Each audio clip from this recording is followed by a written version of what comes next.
President Cyril Ramaphosa will join world leaders in New York this week for the annual high-level segment of the United Nations General Assembly.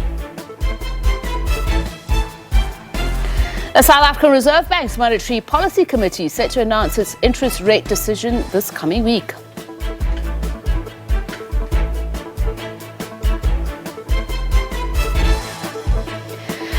It's good afternoon to you and thanks for joining us live from our studios in Auckland Park, Johannesburg. This is The Week Ahead and I'm Tsipiso Umakwetla. Just a reminder that you can interact with us on social media platforms. It's at Week Ahead and our hashtag is The Week Ahead.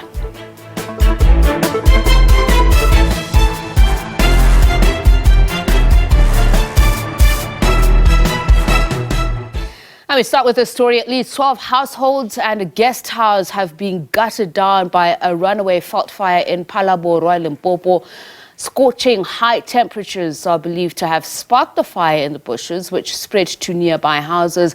But Palabora Mayor Miriam Malachi says firefighters were able to extinguish the fire overnight, but are cautiously monitoring the development of another one due to the continuing hot weather. We are here at Gallagher's guest house in Palabora, which was gutted down by field fire last night. The owner of the property is currently unavailable to speak to us, but we have seen neighbors coming in to assist with the cleaning. Joining us is Ms. Maris. Thank you for joining us, Ms. Maris. Kindly talk to us about what happened. What do you think happened here last night? Good morning. I'm Modi Marie, living in Palabora, and last night, after the fire was down, 2 houses from me, that house was what burned down, and I was a little bit scared because I saw the wind is coming up, and I was checking and stressing because I've got a gas bottle in the house, and I've got kids in the house, and I was really scared dat die grasdak van my gaan brand, en ons het maar net gebid dat dit nie sal brand nie, en het was wakker tot 1 uur oggend. Ek kon nie aan die slaap raak dadelik nie, want ek was te bang. En ek kon toe nie meer my oë oop hou nie, toe ek maar besluit om te slaap. Dat mense van my in die huis het wakker gebly. Okay, joining us again is Ms. Maris' daughter, who is here with us. We'll be speaking to her about her experiences as well, because we have heard that she did not sleep a wink last night. Welcome. Can't you tell us about what you have experienced? Good morning. I have experienced the fact that I was the whole night awake just to take care of my mother, and everyone also has a responsibility for me. And it was fearless because we were all scared and awake, and we never expected what can happen. And if we all just also want to know if everyone just please can help everybody, because it was a very bad experience last night, because in the future we all going to be scared, because where we going to go, and when is the last time maybe we'll see each and everyone, friends, family, or maybe it's not so bad, but there is people that is lost everything, and we also want to know if someone, maybe even if it's far away, just to help, sponsor something just to help them. Okay, thank you so much for joining us. We are hearing that about 12 more houses have burned down last night. We'll be sending back to you in studio. Meanwhile, more than 50 shacks have burnt down in Beacon Bay in the Eastern Cape, leaving some families with no food and no place to sleep. The fire, believed to be due to izinyoka, or illegal connections, erupted around 6 p.m. last night and engulfed the condensed Nompumelelo informal settlement. Residents in the area have had an electricity crisis for years with no assistance from local authorities. SABC News reporter Dima Mfeku has more. More than 50 residents at Nompumelelo location in Beacon Bay are trying to rebuild their shacks following an fire that engulfed their houses. Some of them are left homeless, and it's believed that the fire is related to an electricity problem that they've had for quite a very long time now. We speak to some of the residents who are saying that really they don't have anywhere to go and they're trying to find the best solution to this problem. And now we're joined by one of the residents who has lost her house due to this fire that has happened here in Kopas. Thank you very much for your time, Sissy. Please just let us know, how has this situation affected you? What do you make of it? How do you feel about what has happened in this area? Ndenekele kakhulu ubhuti wami ngoba simoshakalelwe sonke singabahlali impahla khonto yonke into asinanto at all akho kwanto esinayo asinakutya asinampahla asinantoni asinayo kwa material leyo kwakha ubhuti wami simoshakalelwe gqithi sibhlungu kakhulu ubhuti sibhlungu lento besihambe siyibona komakapa TV ngoku siyibona apha kuthi ibhlungu kakhulu lemeko sikuyo. Right, saying there that they are very hurt by the situation that they find themselves in, saying that it's one of those situations that they've never imagined that it would happen to them. They've seen it on TV happening in other provinces like Cape Town, saying that they don't have anything, they don't have any clothes, no food, nothing, and they're trying, or they hope that they get any sort of help. Kwakhona sisi indlela ekuchaphazela ngayo wena njengomhlali walapha eQobasi imeko eniphila phansi kwayo nemeko enizibona nikuyo ngoku ngenxa yendlela enihlala ngayo apha ikwenza uzive njani wena okanye ungasicacisela mhlawumbi ngendlela nina eniphila ngayo kule ndawo? Ibhlungu ubhuti wami indlela esiphila ngayo ibhlungu kakhulu ibhlungu ngoba kaloku sihlala apha emagalini sitshokola umbani kwenzela uba masilayite noko sibe nento kudala sathenjiswa kwathi sakwakhela izindlu ubhuti wami kodwa yonke lonto yayenzeki kudala sanyamezela uhlala emagalini kudala sisitsha kudala ngoku ubhuti kubhlungu nyana kunyamezeleki kubhlungu ubhuti wami. Right, saying there that the electricity issue that has caused this fire in this area has been a persisting one. They're saying that they've tried to get electricity from other houses in this area, doing izinyonga to make sure that they have lights in their homes, and as a result they find themselves in this particular situation. Now we get one of the other residents in this area who has also been badly affected by the situation. Mama, thank you very much for your time. Xa unositacisela wena ngohlobo imeko le ekuchaphazele ngayo ungathini? Ndonzakele kakhulu because umntana ngoku akanancwadi and ubhala itest, so incwadi zakhe zitshele phaya zonke, akanazitextbook, akanazihlangu zesikolo, akho kwanto, yonke into yakhe itshele phaya, zonke impahla zethu zitshele phaya. So ufuneka sihambe sikhangela indawo yokuhlala, ngosikhala indawo yolala, khange sifumane nendawo yongena eholweni kuthiwa sizukwazi uvulela iholo because sibaninzi, and ke ngoku ucingela into yoba sonzakalisane eholweni, so sizikhangelela indawo zolala, abanye balele ematyholweni. So sibhlungu kakhulu because asinandawo yokuhlala ngoba kudala sithenjiswa ngendawo yokuba sinalo ibala, but aside silifumane asiliboniswe libala lokuba siza kwakhelwa kuyo, aside sixelele uba liphi na, at least uba besinode sakhelwe ngekungekho nje lo mbane ngokungabi wambane ngoku ukwenzela uba kutsha amagali. Now amagali ayatsha because umbane uyabiwa. Right, saying there that her children have been badly affected by the situation. As a result, they don't have any books anymore, and that they've burnt the books. They cannot be used at all. Saying that if it has not been for the situation that they find themselves in, they wouldn't have had to find electricity by the way they try to find the electricity. They're saying that they're stealing electricity, or they do izinyoka in this area to try and get the electricity that they need.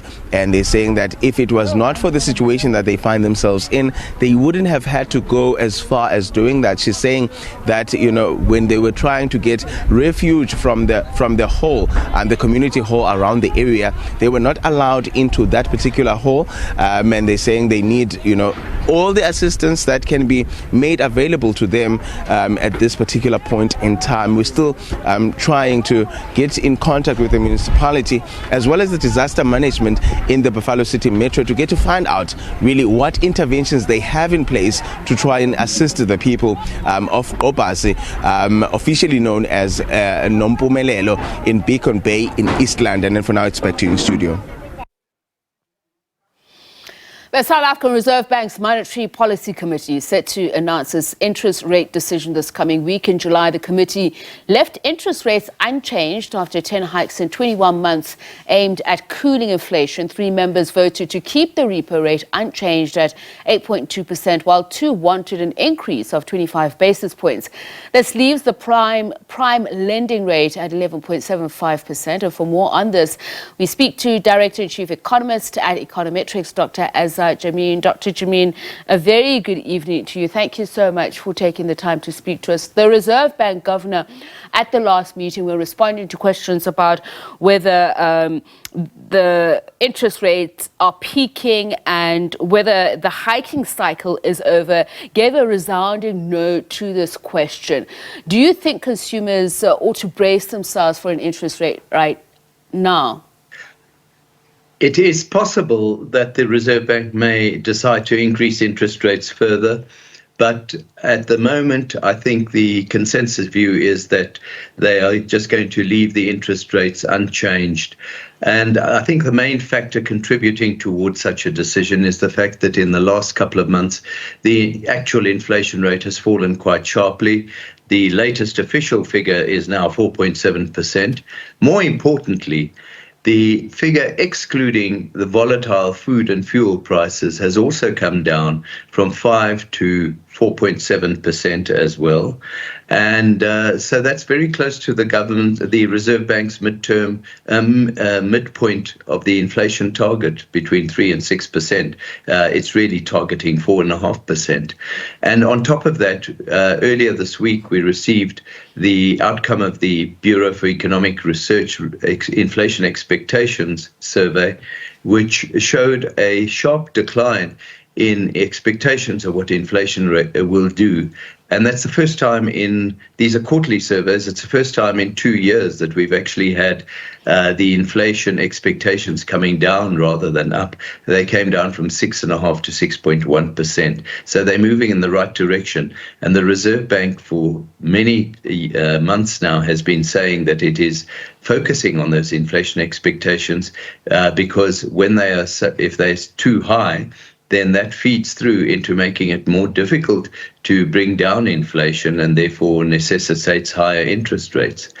And then finally, what is very important is also what interest rates will do around the world. And this week, the United States' Federal Reserve Board is holding its meeting just before ours to decide whether or not to raise the Fed funds rate. And the overwhelming majority of forecasters' view suggest that even though the American economy is still doing reasonably well and inflation has shown signs of picking up a little bit again, they are very wary of raising interest rates still further.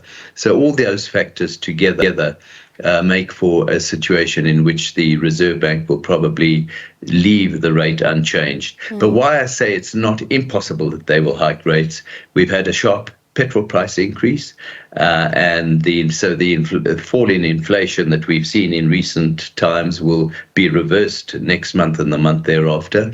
And also the rand has been relatively weak. But I want to emphasize that the rand is not much weaker than it was when the last MPC meeting was held.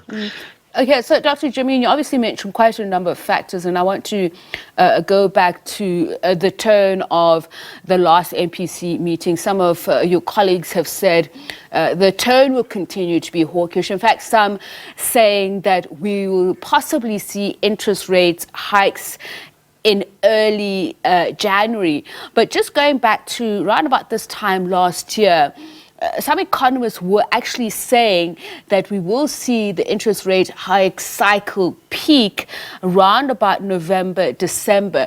What is your personal stance? You are utterly sure that, yes, there's a possibility, but you think that consumers can breathe a sigh of relief?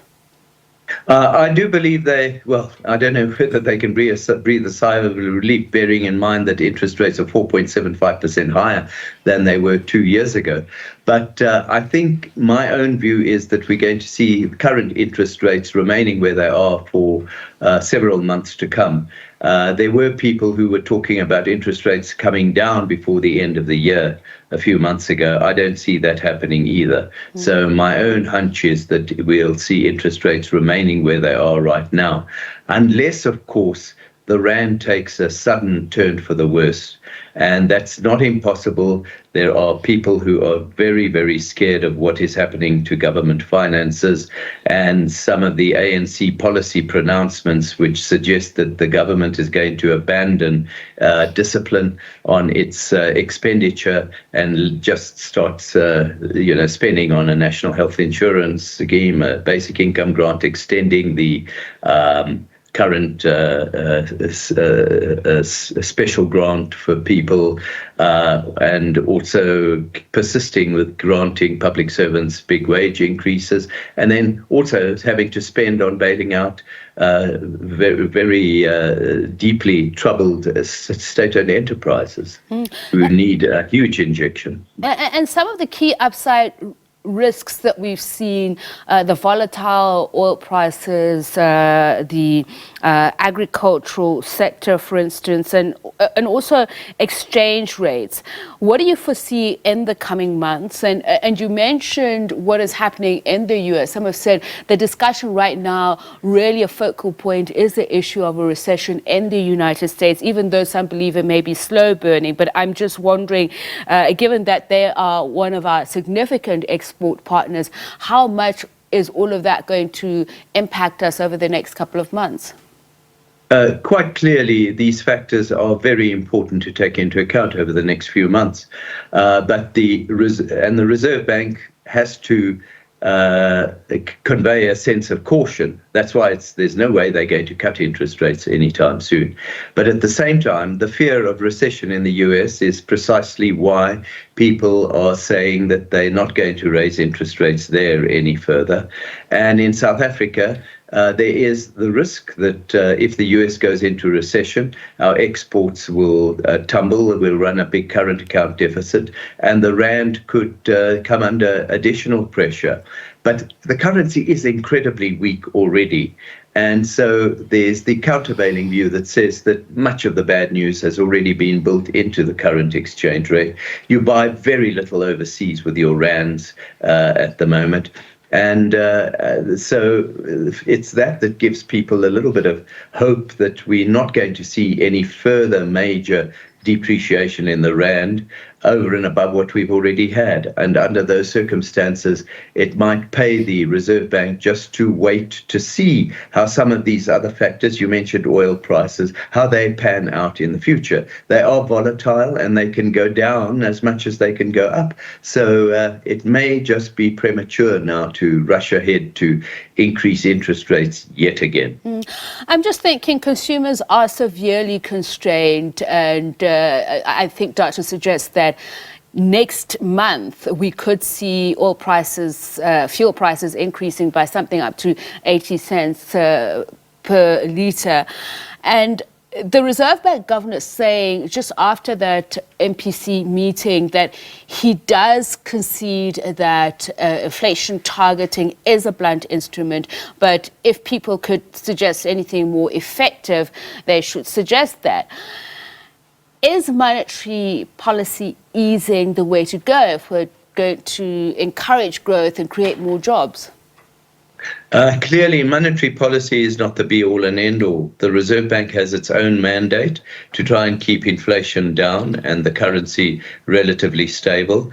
But it's also aware that raising interest rates further is going to cause a lot of strain and distress. And ultimately, if the economy in the short term grows even more slowly than anticipated, that could in itself put downward pressure on the rand and hamper government's revenue collections, causing an even bigger budget deficit. So there is a balance that has to be considered. And I think the Reserve Bank is sensible enough to consider that balance. Indeed, at the last MPC meeting, there were those who suggested that the Reserve Bank would still raise interest rates, and they refrained from doing so. And I think they've realized that they've done a lot of work already, and that it's up to other sections of the economy to start doing the work to dampen inflation. The Reserve Bank keeps emphasizing that higher inflation is more harmful for the poor than for the rich, and therefore that is its main motivation in bringing down inflation. But I think it's also pointing to the government needing to do its own bit in terms of constraining its own expenditure and just being a little more responsible in the way it manages our finances. And that is also key to trying to resolve our economic problems. Dr. Jamin, as you say, maybe too soon for a rate cut, but I think a lot of us are just hoping for interest rates staying where they are. Thank you so much for your time, Dr. Azar Jamin. He is Executive Director and Chief Economist at Econometrics. We're going to leave it here for now. You're watching The Week Ahead. Do stay with us.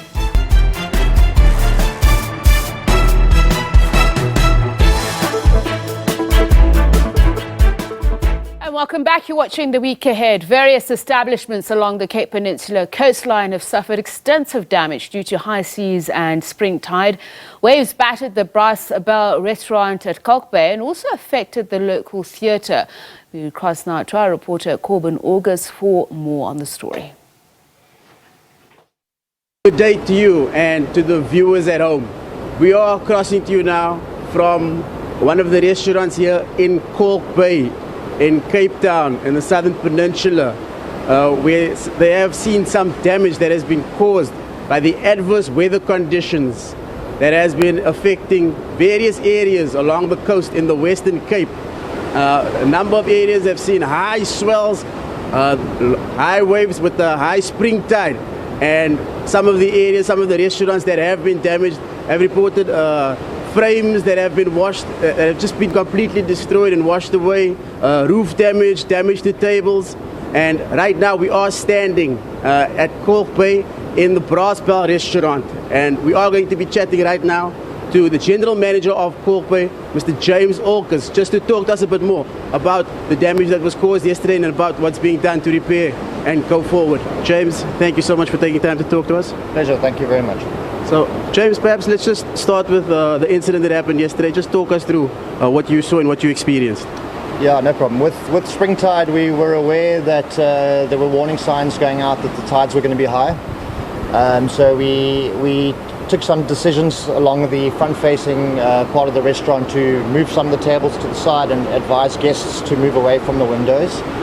At that time, high tide was expected at 4, but from about 2 o'clock it was already very big, and waves were sort of crashing over the windows. That's normal for us. It's something we experience almost on a daily basis, so at that moment we didn't really think we had much to be worried about. But probably about 3:30, closer to high tide, we experienced the first freak wave of the set, and it caught everybody by surprise. It pretty much washed out all of our screens, our framework as well as our glass, and all the tables were pushed back about 10 or 15 meters with people sitting on the tables. It was an incredibly powerful wave, and that we experienced that from the far end of the bell right to the other side. And then after that they just kept on coming, probably 20 to 30 waves thereafter, only kept getting bigger. So it was an incredibly scary environment, but we got into sort of damage control, and we tried to get as many guests to a safe environment as quickly as we could. At that point it was virtually impossible for us to try and remove any of the frames, and the ones that we were able to remove, it was probably only 10%. The rest were taken out by the ocean. And if you had to take a look if you had to walk along the bell, you would understand the extensive damage that has been caused by the sheer power of these waves. And then just at the time of the incident, were there any injuries or anybody that got hurt in that? There were 2 or 3 injuries, unfortunately. Nothing too serious, luckily, but there were a few injuries. Those customers were, we had CMR come through immediately. They were taken through to hospital. And it's just a matter of now making sure that everything is okay with them. And how are repairs progressing? What's the way forward? What's happening today? And are you still trading? Yeah, so we are still trading. We're trading on the upper level of the brass ball. We are expecting another set today at 4 o'clock again, high tide. It looks like it's going to be bigger than yesterday. So for now, really our main concern has been to move everything back as far as possible and try and brace ourselves for the next set of waves that are going to come through. We are looking at doing damage assessments, but for now, until we can feel comfortable that the waves are done, we're going to wait it out and do a proper walkthrough thereafter. But I foresee a massive build here because the damage is extensive. It's not only the windows and the frames. If you look further back, we've lost parts of our roof, and that has happened at 3 different areas, the bowl. So you can imagine the waves are incredibly powerful if they've taken out parts of the roof. James, so there was the warning that was issued yesterday, and now also you have an indication that there will be this strong and powerful waves coming through later, but you choose to remain open. Just want to make sure, is that still the plan? Yes, yeah, so we are, as we say yesterday, we experienced the downstairs section being very challenging, so therefore we won't open downstairs at all. We do have our full complement of staff here today just cleaning up. But as you come up the subway, there's an entrance that goes up to the top of the bowl, which is a safe environment. So for now, we are open. We're not necessarily advising customers to go towards the ocean, but for the ones that do, we are open and available to serve them. Our concern will be around about the high tide time. So roughly around about 3 o'clock, we'll take more caution with customers coming through the subway. And the customers that are here, we'll just make sure they are in a safe environment. Worst case, we do have an entrance onto the subway, so we can get people out the top if need be. James, thank you so much for talking to us. Thank you for that update just on what's happening in the latest here at the Brass Bell. Thank you very much. That was James Alkes, the General Manager at the Brass Bell here in Kalk Bay. One of the establishments, a restaurant that sustained extensive damage yesterday due to the high waves and the strong riptide waves that lashed the Cape and the intense cold front that has been battering various areas along the coastline over the last few days. Of course, he's saying that they are expecting another series of high waves to be hitting the area today, but they are bracing themselves and they remain open for business with damage assessments set to be done at a later stage. With the first phase of the Giyani bulk water project completed, 55 communities in and around Giyani were looking forward to receiving clean running water. However, due to several delays and infrastructural challenges, the project is currently serving only 24 villages. The Mopani District Municipality is responsible for the second and final phase of the project.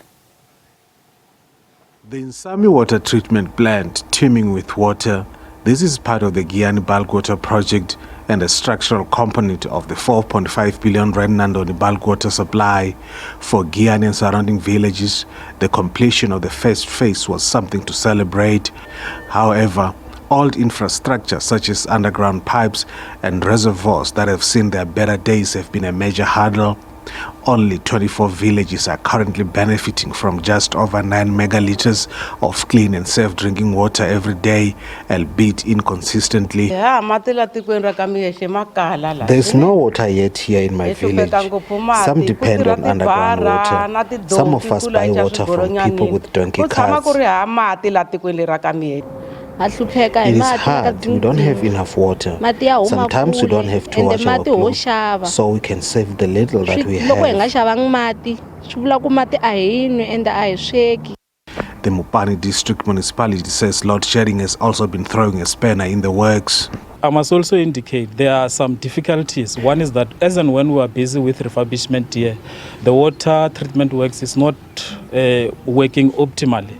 were only using a certain portion of the plant. On an average now, and which is also exacerbated by the load shedding, we're only able to produce around 9 megaliters a day. Because the genset is not working, we'll be installing a genset as part of the refurbishment. We have also requested exemption from Eskom. So far, we have not received positive feedback. The Mopani District Municipality has appointed over 30 contractors to facilitate the complex process of supplying water from a treatment plant to households. Lutando Bobori, SABC News, Giani. The National Assembly will soon revive suspended Western Cape Judge President John Hlophe's impeachment process. That's after the National Assembly Programming Committee was recently told that there is no legal impediment to proceed with the matter. However, the Black People's National Crisis Committee is totally against it, vowing to continue rallying behind Hlophe. It's been 9 months now since Hlophe was suspended by President Cyril Ramaphosa following a recommendation of the Judicial Service Commission. He was found guilty of gross misconduct by attempting to influence 2 now retired Constitutional Court judges in a matter involving the then president of the ANC, Jacob Zuma. Parliament halted the impeachment process to allow Hlophe to finalize his court case. He was, among other things, interdicting the institution from processing the impeachment, but now the institution is ready to proceed. We are advising, Madam Speaker, that because there is no legal impediment to the matter being proceeded with, we're advising that the Justice Committee be advised to proceed with its consideration of this issue. But a civic lobby movement, the Black People's National Crisis Committee, described the impeachment process as frivolous. It has also vowed to support the embattled judge. We will be in Parliament during the week in support of Judge President Hlophe. We will be protesting. We will be doing all manner of things that will be in support and making a public outcry that the public should also reject this nonsensical impeachment. However, think tank body that monitors the judiciary, Judges Matters, says a judge, the head of a Chapter 9 institution, and the president are impeached once incapacity, gross incompetence, or gross misconduct has been proven. For the judges, that process is led by the Judicial Service Commission through a Judicial Conduct Tribunal, and it must be voted by 2/3 majority of members of the National Assembly. It is important to emphasize that the president has no choice but to implement the vote of the National Assembly. So if the National Assembly decides that this person must be removed from office, the president has no choice but to remove that person from office, regardless of whether the person is a judge, is the head of the Chapter 9 institution, or even the president themselves. Parliament does not think that the process to impeach Hlophe will be a full-blown process that will start afresh. Lula Mamatya, SABC News, Parliament. All right, we're going to leave it here for now. We are back just after this break to tell you how Basotho are preparing themselves ahead of 202 years of existence next year. And President Cyril Ramaphosa joins world leaders in New York. Do stay with us.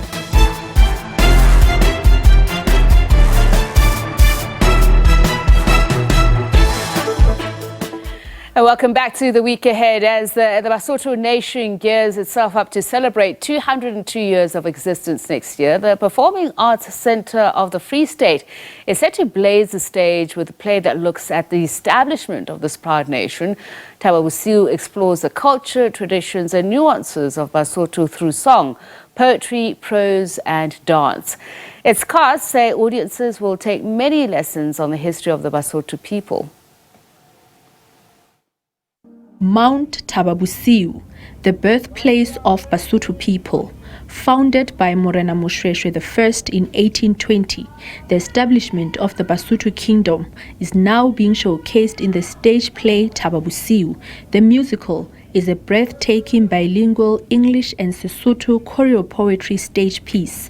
It tells the story of pivotal moments that have shaped the culture, rituals, traditions and existence of Basotho. Some of the actors say the play forces them to reflect and think about what it means to be a Mosotho now and through the ages. I'd like them to understand who Basotho are. I think Basotho are a very misunderstood people at times. People don't know how Lesotho, for example, became a small country in South Africa. People don't understand why Basotho express themselves the way they are, why they still want to maintain themselves, their culture.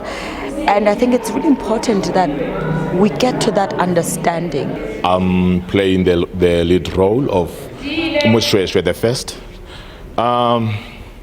It's actually an honor for me to be portraying such a big role, a big character, and I feel like I'm delivering very well. I think I'm doing what is expected of me. The musical directors promise to bring a strong African sound that audiences will enjoy. One of the things that people want to capture is that as Africans, as black South Africans and Basotho from Lesotho, there's something that is common in our space, and we ignore Kakulu, the things that we have learned before. So we want the people to enjoy the sound that we're going to be bringing. We're very excited to Ubashongena, and it's going to be a very emotional show. We're going to take back the people from the time Sabu Moshoeshoe. We're going to tell them about the mountain, but we'll keep the mood to be very strong. The director says the intention is to also impart knowledge about the Basotho nation. I think it's very important as Basotho, artist creatives within the space of theater and film to write our own stories. And for me, with Basotho next year celebrating 200 years of bicentennial and existence as a nation, it was very important for me as a playwright and artistic director at Perkovs to do a play that is reflective of that, but not just a play that is entertaining in terms of music and dance. Even if it's Tababu Si is the musical, it was very important for me just to bring in the sense of making sure that the play is informative. The play will premiere on 27 September and will play until 5 October. Kamogelo Siekwi, SABC News, Bloemfontein.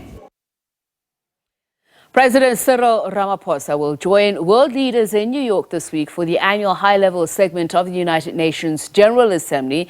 It will focus attention on the world's development agenda while grappling with pressing geopolitical divides. UN analysts have noted that while the Global South has been quite effective in setting the agenda for the week ahead, the arrival of Ukraine's president and the war in his country is likely to divert huge amounts of both media and political attention. A gathering in New York that the UN chief describes as a one-of-a-kind moment for leaders from every corner of the globe to not only assess the state of the world, but to take actions that will benefit the common good. Action is what the world needs now. We will be gathering at a time when humanity faces huge challenges, from the worsening climate emergency to escalating conflicts, the global cost of living crisis, soaring inequalities and dramatic technological disruptions. And people are looking to their leaders for a way out of this mess. Yet, in the face of all this and more, geopolitical divisions are undermining our capacity to respond. High-level week will kick off with an SDG summit on Monday focused on a political declaration seeking to recharge momentum on implementation. The general debate begins on Tuesday when President Ramaphosa will deliver the country's statement. Wednesday sees a dialogue on financing for development, the Climate Ambition Summit, and a meeting focused on pandemic preparedness, with a high-level meeting on universal health coverage set for Thursday, among others. While geopolitical divides from the conflict in Sudan, coups in West Africa and the continued global implications of the war in Ukraine also expected to feature strongly, including in the Security Council. A lot of countries from Africa and Asia would like to focus the General Assembly on development and on issues like debt. But with President Zelensky coming from Ukraine, it's inevitable that he will suck up a huge amount of media attention and political attention. I think this is primarily about political theatre. Zelensky is not going to have back-channel discussions with Lavrov while he's in New York. He's going to use this as an opportunity to make Ukraine's case to non-Western countries that Kiev worries are still quite sympathetic towards Moscow. And the General Assembly is a very good stage for him to do that. The development agenda focused holistically on the means of implementation and the complex question of financing a just transition, particularly in the energy and climate space, as developing nations become increasingly impatient with the lack of resources needed to make the 2030 agenda a reality. The week is about turning things around, but we need the investments to scale them up, to truly make them programs and changes in economies that should be more inclusive. What do we expect to be achieved? First, we really do need a recommitment from all leaders to deliver on the 2015 promise. We need a clear way, because we do see the major barrier as the means of implementation, financing this agenda, be it the domestic resources that are needed that are under strain with many countries without much fiscal space. In a world where almost half of humanity is living in countries that spend more on servicing debt than on health or education. Africa is losing $88 billion a year due to illicit financial flows, which is 3.7% of its GDP. Don't give aid to Africa, just let them keep their resources, and they will show you how to invest in the SDGs. That's also a question on the table for leaders to address. How do we fix the systems that allow this? It also involves corruption, but it also involves tax regimes, custom regimes, and whatever global incentives are given for investment. A portfolio of agenda items that needs greater consensus in a world increasingly fractured by distrust and disagreement. All that while President Ramaphosa's visit here has generated additional interest given South Africa's posture in relation to the war in Ukraine, Pretoria's perceived closeness to the Russian Federation in the context of the now stalled Black Sea grain deal, and his leadership role in the African Peace Initiative, visiting both Kyiv and St. Petersburg earlier this year. On the national front, he'll step away from meetings at the United Nations to engage with business leaders on Monday, hosted by the US Chamber of Commerce and South Africa's Department of Trade, Industry and Competition. Shervin Briceby's SABC News, New York. And the 78th session of the United Nations General Assembly could offer some solutions to problems that are bigger than one country or region. So says the UN Deputy Secretary General Amina Mohammed. That's during an exclusive discussion with SABC News ahead of that high-level segment of the 78th session of the UN General Assembly in New York starting next week. In an interview with SABC News correspondent Shervin Briceby, she discussed the lack of implementation of the global goals and some of the tensions emerging in terms of a just transition in the energy sector and the geopolitical tensions that continue to undermine the world's critical development agenda. UN Deputy Secretary General Amina Mohammed, welcome back to SABC News. Thank you very much. It's great to be here. As we move into the high-level week of the General Assembly, we see two broad competing themes emerging. Geopolitical divides from the war in Ukraine to coups in West Africa.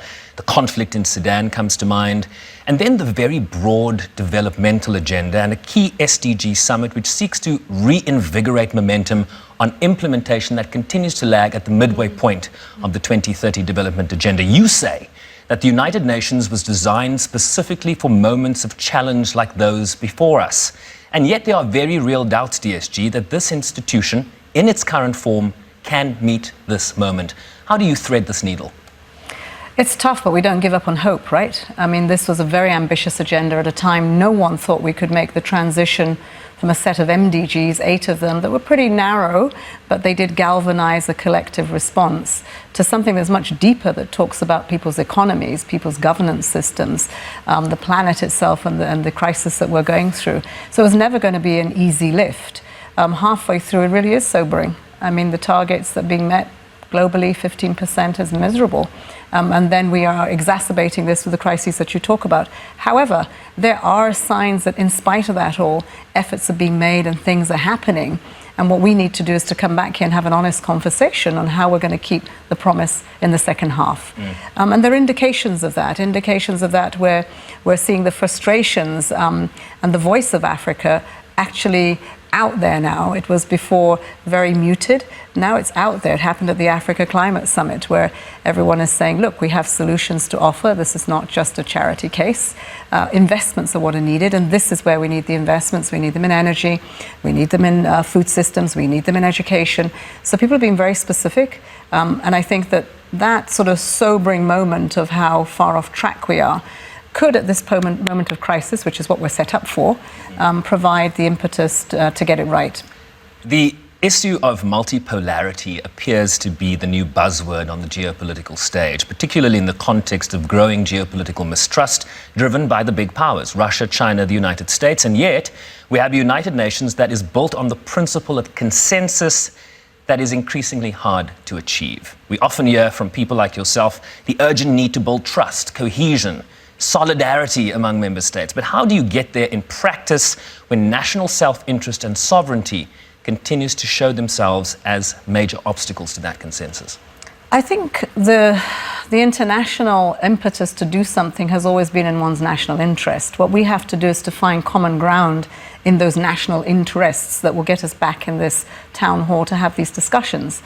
Since probably the war in Ukraine, everyone's gone off into their echo chambers, where that's where they're getting the responses they need for the electorates they have. And whether it's you're suffering under that impact of the war and the climate crisis, or the lack of recovery from COVID, or it's one where you want to get the support you need to do what you need to do to respond to the war, it's not in the United Nations. And that's what we need to do, is to say, look, we've got some problems here that are bigger than any one region or country.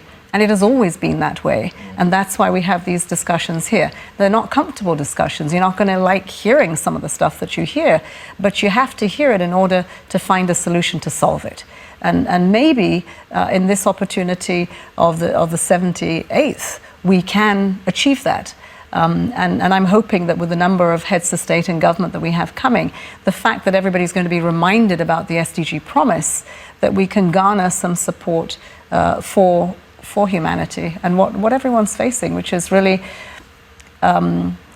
it's not knowing what's going to happen next. The uncertainty of it all needs leadership, and it needs some concrete pathways that people can get back on track. So in the context of that leadership, you mentioned the heads of state and government that are coming, but only of the permanent 5 heads of state and government to attend this year's UNGA is, wait for it, the United States. President Macron from France is staying home. The UK's Prime Minister Rishi Sunak is at home. China's Xi Jinping, and of course Russia's President Vladimir Putin. What does it say, DSG, about the importance of a gathering like this in New York when the power brokers, or certainly with the largest clout in the world, are not coming? There are going to be a lot of questions out for leaders who have power as to why they're not at the table when the global town hall comes together, and they will have the explanations they have. So you agree it's not good that they're not? I don't think I think it's not good.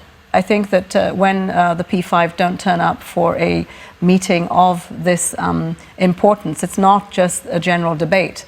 It is halfway through what we need to do for humanity in consideration of the planet. And these are really big crises when you look at the figures on poverty, inequality, and the climate crisis. So they should be here because they are the ones who can step up and make the change, the pivot to getting to 2030.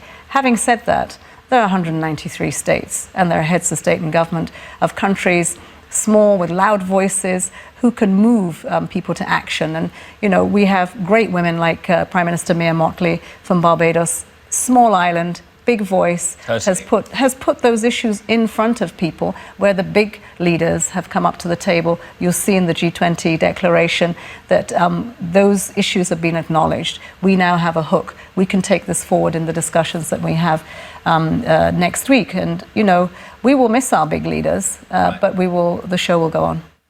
We're also seeing some divergent views in terms of, for example, the conversation around energy transition and fossil fuels.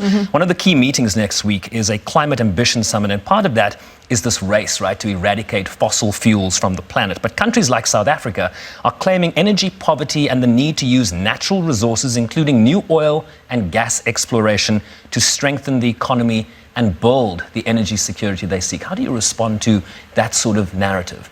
Well, the first thing I'd be asking is that, are they in the narrative that says we've got to see an end to fossil fuels, and that is the right direction in which we need to get to for net zero? And I think every one of those countries will say absolutely. They signed up to the Paris. But not by 2040 or by 2050. Maybe not. But I mean, they need to start that journey. And I think, you know, very much countries that had least to do with what we're receiving from climate probably need to look at the pact that the SG suggests, which is emerging economies can do a little more, but the developed economies can do so much more. And somewhere we will find the balance to get transitions that are just and equitable for many developing countries on track.